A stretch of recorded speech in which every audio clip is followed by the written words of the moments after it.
Hello everyone, Kaoz here and welcome to another old school RuneScape video. If you've noticed, I've been uploading a bunch of PVM related videos lately, and today is no exception.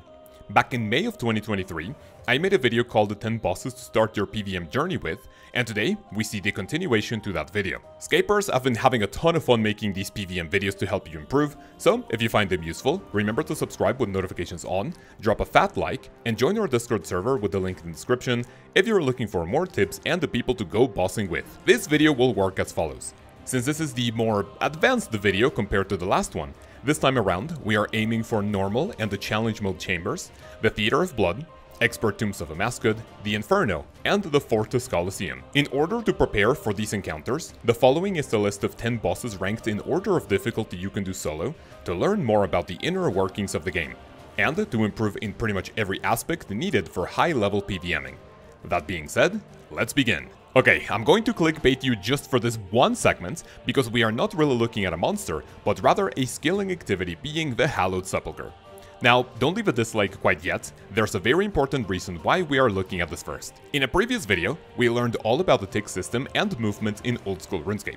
Even though you don't really have to run a marathon around the bosses and be tick perfect with all of your clicks on every tile, if you want to become a better player, it all has to start with movement and positioning. The Hallowed Sepulchre starts pretty chill, and floors 1 and 2 could even be considered boring if you're on your way to 99 or grinding for the pet or a ring of endurance. However, when you start out, things get a little crazy towards the end of floor 3 and all throughout floors 4 and 5. I would highly suggest getting comfortable with this activity because when done at high efficiency, this is one of the most demanding activities in the entire game that will turn you into a movement master.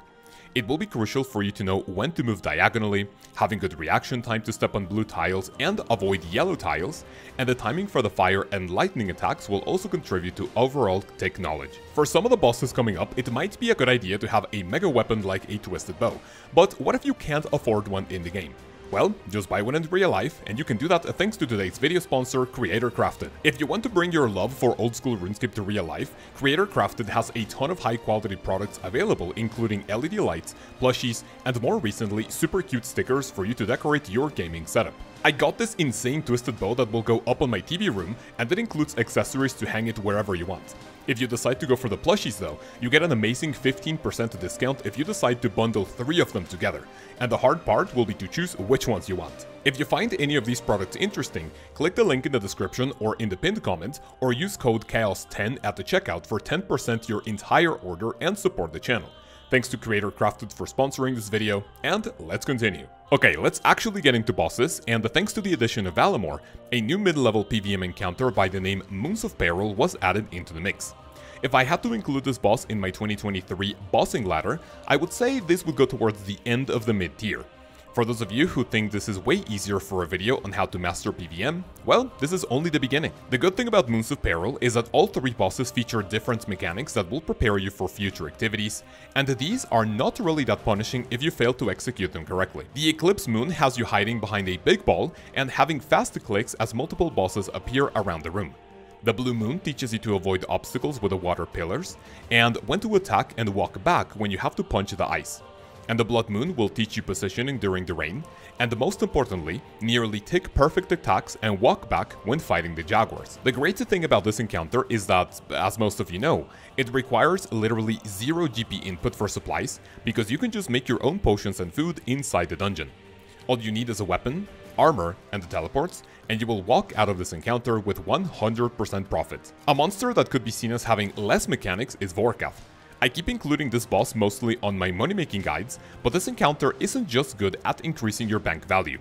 But as a player nearing the late game looking to test your skills, Vorkath is still a decently fun boss to take on even in 2024. First off, this is where gear starts to be a little bit of an issue. If you're not an Ironman who has to use a Zami Hasta for example, to deal more damage, you might want to grab either a Dragon Hunter lance or a Dragon Hunter crossbow. If you want to bank on just one item, I recommend the latter because you only need the Void set and your Salve amulet to deal consistent damage. Item choices aside, both the Acid Walk and the Big Ball of Fire are extremely punishing to mistakes if you don't deal with them quickly and correctly. Doing the Wook's Walk during the acid phase will also condition your brain to start thinking in ticks, and the great part about it is that the small balls of fire are thrown every tick. giving you a visual and audio cue for how long 0.6 seconds actually is. The big fireball is both easier and more punishing to mistakes, because as long as you move 2 tiles away from it, you will be safe. Being just 1 tile away from it will deal considerable damage, and if you don't move at all, it will deal the maximum possible amount of player hit points at 121, killing you immediately. Once you can do Vorkath on autopilot on your Slayer task or your pet hunt, you will start climbing the ranks of PVMing. Similar in terms of money making, we have the Phantom Muspah. I have a strange case of Stockholm Syndrome with Muspah because I was stuck here for over 4,000 kills looking for the pet. And whenever I mention it, it's just a little bit nostalgic to remember. The final boss of Secrets of the North is tougher than the Money Dragon, and even with a Bofa and a Trident, the fight will go for a little bit longer, which opens the way for more practice, or more mistakes if you mess up during the encounter. First of all, if you're bringing 2 attack styles, you will need to switch your gear quickly between phases to start doing damage as soon as possible. This happens quite a few times throughout the fight because transitions will occur every 100 hit points. On top of that, when Muspah is on ranged phase, you will only have a few ticks to react to the magic attack. It is heavily advised to play the game with sounds on, because even if that attack animation is a little different, you will know it's coming because of how loud it is. This will train you to react with audio cues when normal or special attacks happen. If you want to make things just a little sweatier, learning the step back method will be great to avoid running around too much. Granted, the Phantom Muspah is pretty much the only boss where you will use this, but you will need to time it perfectly to avoid the melee damage. Finally, if you want to get over that shield phase quickly, prayer flicking between ranged, smite, and magic will come in handy to defeat one of old school RuneScape's newest bosses and make a ton of GP as you learn crucial mechanics for later on. Out of all Desert Treasure 2 bosses, which we will look at in this video, Duke is definitely the easiest out of all of them. First of all, that preparation phase will condition you to be careful where you step. In order to avoid shadows on the ground and lasers coming out of the eyes, you will need to run in specific tiles and to take care of the timing so you don't get stunned by either of the attacks. If you want to make this a little sweatier during preparation, this is one of the bosses where you will be able to use a tick manipulation. But realistically speaking, this will only save you a few ticks on every kill. On the other hand, doing this is almost mandatory for the Grandmaster speedrun if you don't want to rely too much on RNG. When you are done with preparation, the fight itself is pretty straightforward. I personally like to move away from the icicle attack as soon as Duke starts moving, which is a bit easier in my opinion, as opposed to attacking him whenever you can depending on the attack speed of your weapon. The gaze attack, which happens every now and then, and is technically not insta-kill if you have 99 HP, but with lower stats this will almost certainly send you to Lumbridge. Combined with the acid clouds and having to move to the other side of the arena while dodging icicles will definitely help your reaction times. Although Duke is the easiest out of the 4, doing those perfect KCs will increase confidence by quite a bit. Up next we have the big abyss worm, the Leviathan. This can be as easy or as difficult as you want it to be, so we place it in the middle of the pack. What I mean by this is that if you only let it to do 1 or 2 volleys of attacks before stunning it, you will have a pretty chill time praying against the attacks. And waiting until you only have 1 tick to react between attacks will get to the blood pumping for a little bit. As we saw in a previous video, the Leviathan is one of the few bosses in the game whose attacks only deal damage as soon as their projectile reaches your character. Having to move because of falling rocks between transitions is not too bad, but you will have to be quick to run behind it after you stun it if the attacks get too quick for you. The hardest of its special attacks is definitely lightning, because when you start out, the timing is going to feel a little awkward. With enough practice though, both the lightning and debris attacks will be nothing for a Giga Chad like you. Remember that after one of those specials, the Leviathan will always start attacking every 2 ticks, and not every 3 ticks like at the very beginning of the fight. The difficult part about this encounter is the enraged phase, because you will have to juggle 4 things at once. Stay near the orb for more weapon accuracy, pray against incoming attacks, attack every time you are in the safe spot, and avoiding the falling rocks as you finish off the Leviathan. This sounds like a lot, but in my personal opinion, is not as punishing as the following 2. Up next we have Vardorvis. The Desert Treasure 2 boss found at the Stranglewood will definitely put your reaction skills to the test, and we place this a little higher because towards the end of the kill, this can be a lot more punishing to mistakes. When you start the fight and with only 1 axe flying throughout the arena, the fight could even feel a little boring. Don't get too comfortable though, because this only happens for the first 10 or 15% of the KC. After which you will have to start dealing with 2 axes. If you have problems figuring out the timing for when to step away from the axes, go ahead and check out my Vardorvis guide.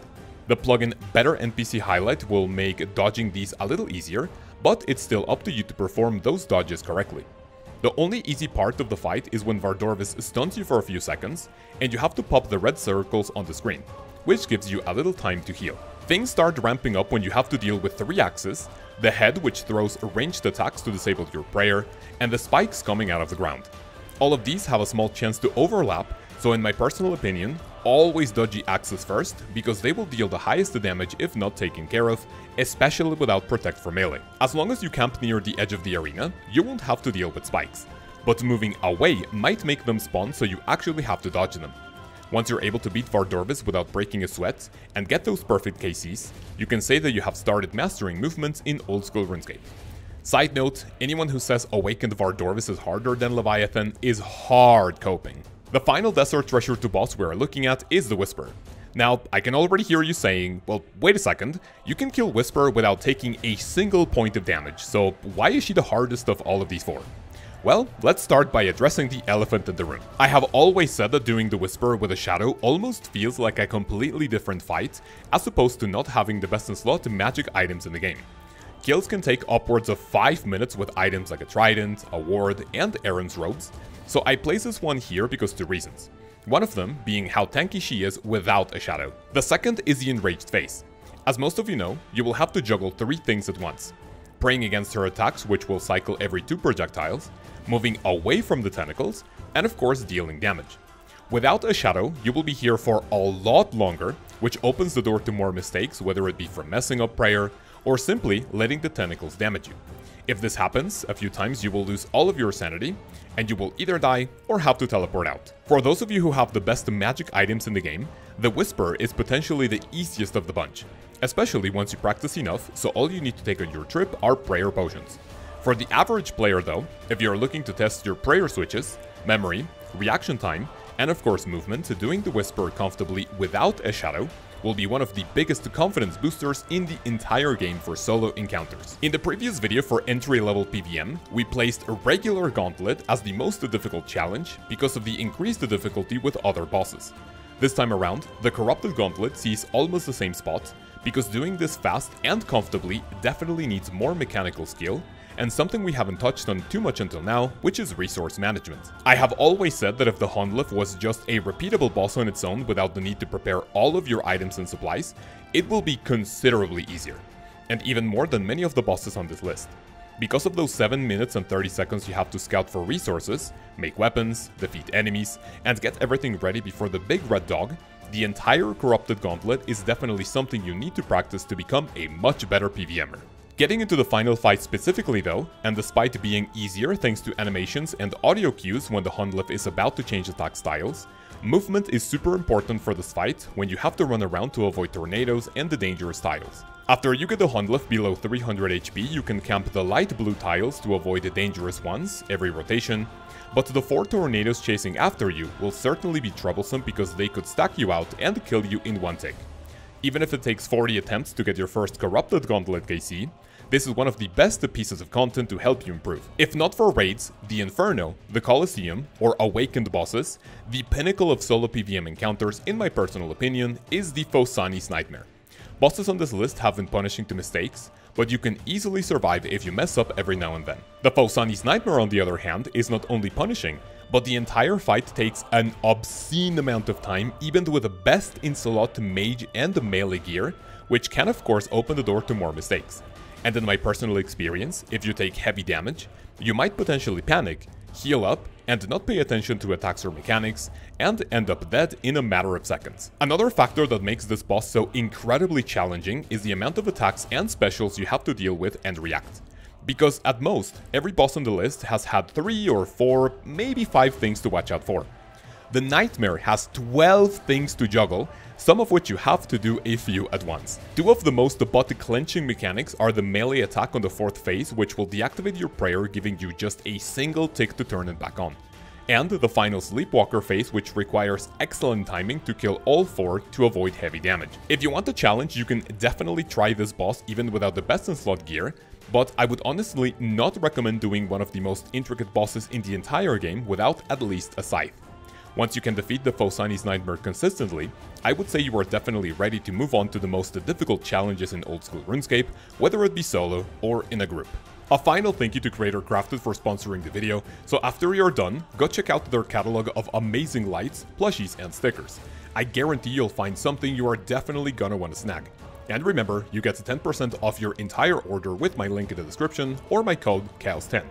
Ladies and gentlemen, that's pretty much it for this video. Thank you so much for watching and for making it this far. If you did, tell me which of the bosses on this list give you the most trouble, or which one is your favorite and why.